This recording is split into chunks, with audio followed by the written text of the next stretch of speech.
Hello, my name is Samantha Hodge-Williams. This is my first time testifying. Back in 1997, when I was 21, I graduated summa cum laude from the Wharton School of Business, and I received the Dean's Award for Service to the Community. And then in the same year, I became suddenly ill and was diagnosed with ME/CFS. Prior to ME/CFS, I was a motivated student and hardworking volunteer.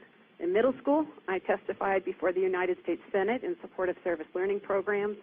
And in high school, I was invited for a live interview on Good Morning America about my volunteer work in nursing homes.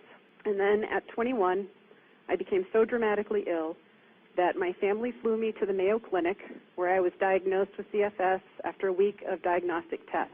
The physicians explained that I was unlikely to ever be able to work or live alone. Since I was determined to prove them wrong, I refused to apply for disability, and I worked part-time against medical advice. Of course, within a few years, my ER visits became more frequent and my health deteriorated.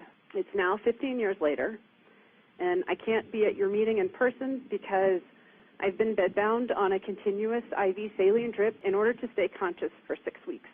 I've mailed your group a blanket of some of the saline bags that were used to keep me conscious while lying flat for the past 6 weeks. As you probably know, saline has been part of the standard protocol, thanks to Dr. Rowe, since the mid-1990s. And yet, I have not met a single physician or a single nurse in any hospital who is familiar with ME/CFS and NMH treatment, except for 2 who themselves each had sons with this illness. Despite having all these personal records and instructions, I have been refused adequate rehydration and forcibly held upright whilst losing consciousness more than once in an ER.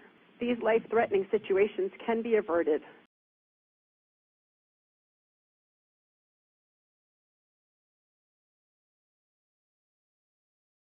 In closing, I've always naturally been very persevering and enthusiastic, but in truth, I am not sure how I will endure another 40 years of this degenerative illness. I have already been hospitalized for a week in the ICU for ME/CFS. ME/CFS is clearly disabling and life-threatening. Without a breakthrough in research and treatment, I dread to think of the burden that I will become on my siblings and on the state as my illness continues to worsen. Hopefully, I won't need a lifetime of basic care, thanks to this committee's continued work on behalf of patients like myself.